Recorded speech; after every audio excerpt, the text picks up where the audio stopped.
This is a climbing rose bush, and it is of the wild breed coming from the dog rose. And dog rose will generally yield you rose hemp. This is full of vitamin C, and the apple is of the rose family. So you can take your rose blooms and you can push them down into honey and then allow that to electurate, and then you can take that honey and place a tablespoon or so into some hot water.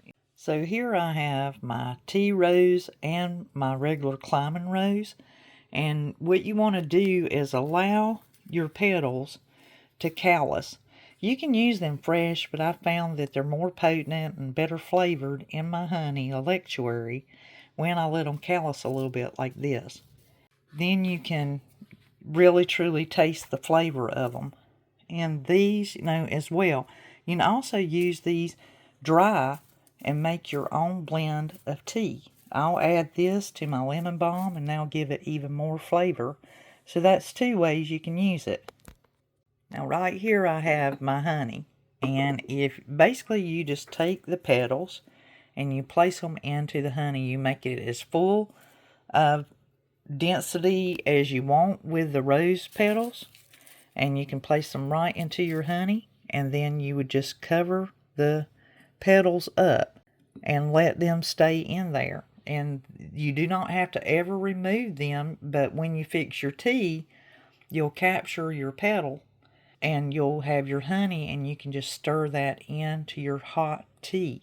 And it is super delicious, full of vitamin C, antioxidants, and vitamin trace minerals and nutrients that you are only going to get in your honey with your rose petals. So it's just beautiful tea and delicious.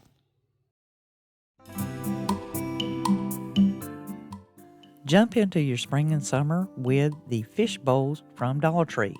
I have two different sizes along with candeliers, Mod Podge, and of course a bag of sand. You get all this at the Dollar Tree, and you're going to need some kind of catchment.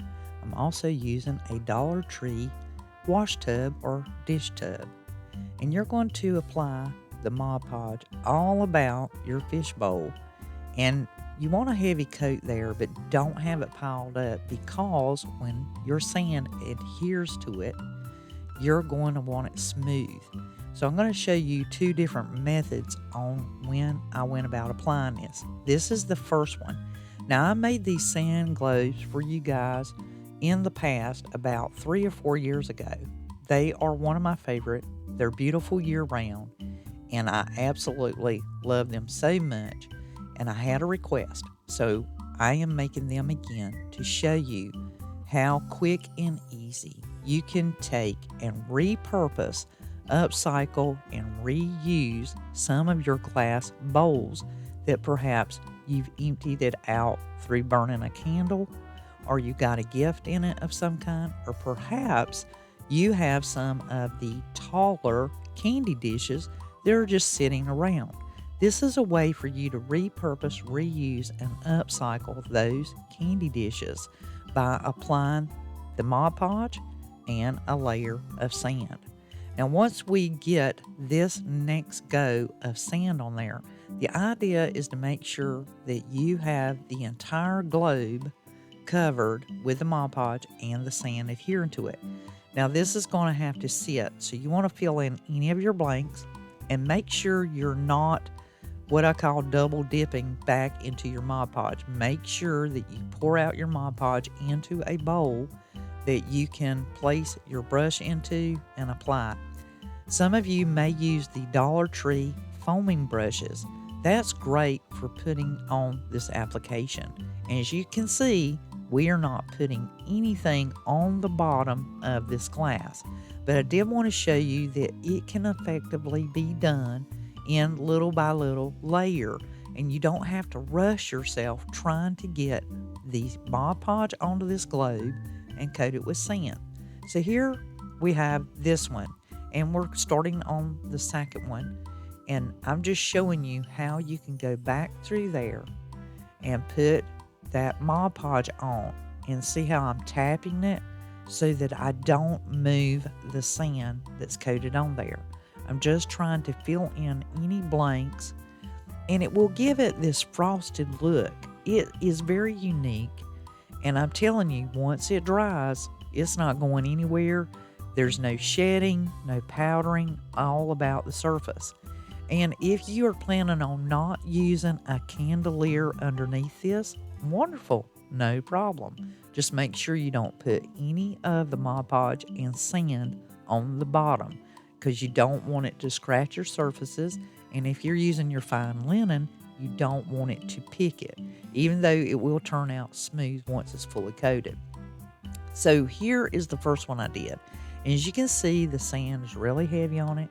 You see me actually pressing on it because the Mod Podge is not dry yet, and it's movable.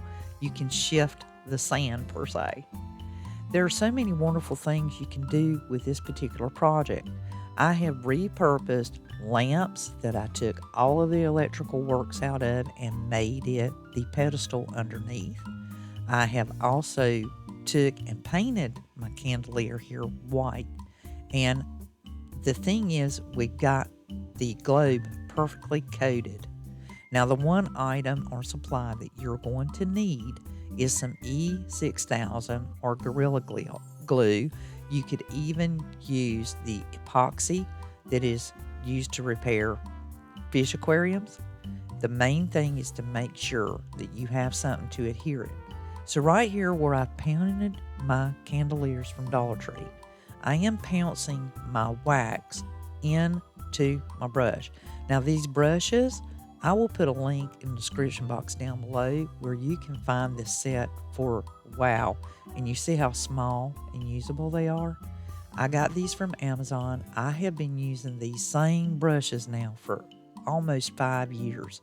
I absolutely love them. They don't wear out. They last as long as you keep them clean. And once you've used them, just clean them up with regular soap and water. As you see, very small amount of the waxed from Waverly pounced into the brush, coated on, and these will be cleanable, washable, and they will last forever. Just don't put the white paint on the bottom. Put it in the center, but if you put it around the bottom, you're going to have to make sure you seal it. And then use Rosie. I'll leave a link for this too, this little desk vacuum. I've been using her for over 4 years. As you can see, now you can gently deposit it in the trash, put it back on, and it runs off a 1 AA battery. She's awesome. Love Rosie. Named her after the Jetsons.